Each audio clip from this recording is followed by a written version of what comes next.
Hot picks today, it's packaged food and beverage stocks. Our guest has zero sugar energy drink maker Celsius as his top selection. Let's get more from Jim Salera, research analyst in institutional equities and research at Stephens. Thanks very much, Jim, for joining us as ever. Tell us about Celsius. What's the attraction here?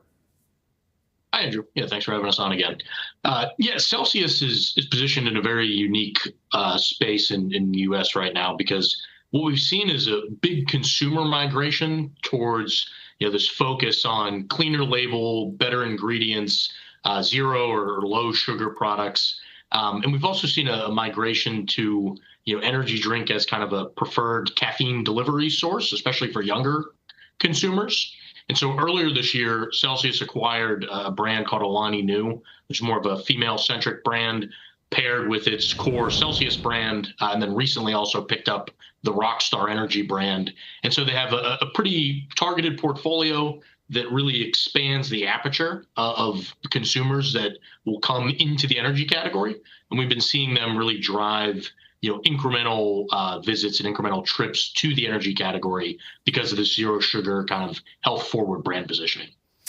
Tell us about your next one, Vita Coco. The core of their business is coconut water, and that striking a chord with consumers?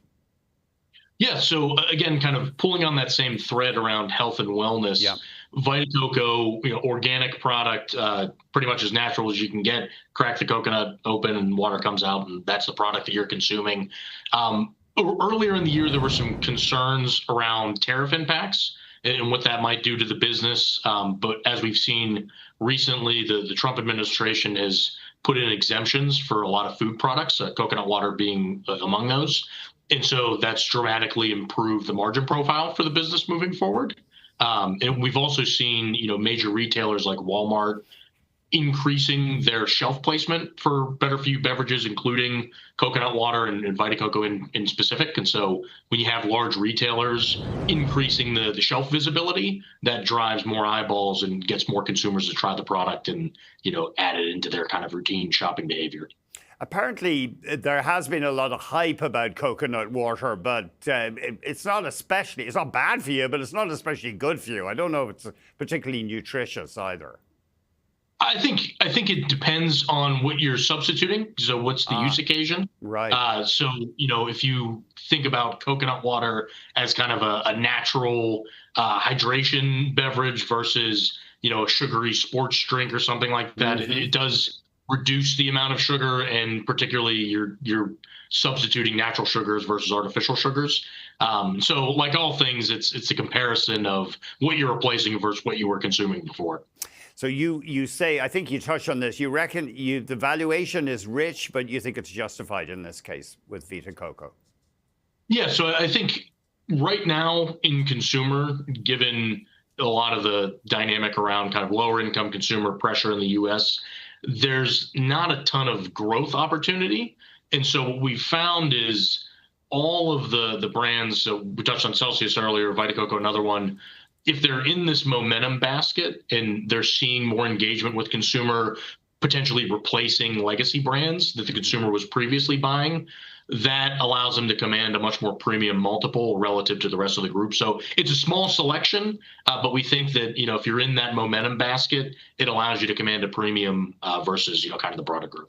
I notice if I go into a corner store or a convenience store, there's a fridge and it's just full of beverages from the giants, Coca-Cola and Pepsi. I think they supply the fridge in some cases. So is it hard for these smaller brands to get into an outlet like that? Yeah, so that's a great point. And yeah, Coca-Cola and Pepsi, as long as KDP, Keurig Dr. Pepper, have big direct store distribution networks where they have employees, going to these convenience stores and other outlets and filling these refrigerators. Celsius actually has a distribution agreement with Pepsi. And so that allows them to kind of piggyback off of that much larger network. And so you'll often see Celsius in those branded Pepsi coolers alongside, other Pepsi products. And so it provides a kind of insulation for a brand like Celsius, and does create a challenge for some of the smaller energy brands to really get that same kind of on-shelf presence if you're not riding with one of the big distributors. And then finally, Zevia, which uses that sweetener stevia, or stevia, I forget how to pronounce it. Tell us, again, this feeds into the thesis that consumers want stuff they see as healthier. Yeah, so again, kind of common theme across all these guys.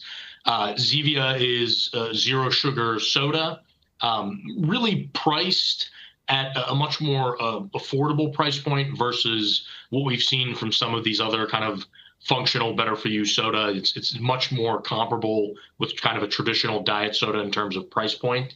They actually just signed a deal to expand into Walmart Canada. So if you have any viewers that are shoppers at Walmart, they should see this appearing on shelf in the not too distant future. But again, we've seen a lot of retailers, Walmart in particular, take a leadership role in expanding the shelf presence for these zero sugar beverages. And in our view, that's kind of an indication of things to come. You know, if you have the world's largest retailer adding more allocation for these zero sugar beverages, I think it speaks to kind of the durability and in the long-term trend that we see with consumers, you know, guiding towards these healthier options. Jim, thank you very much indeed. Jim Salera, research analyst in institutional equities and research at Stephens. Coming up, we'll take one last look at the markets before we go.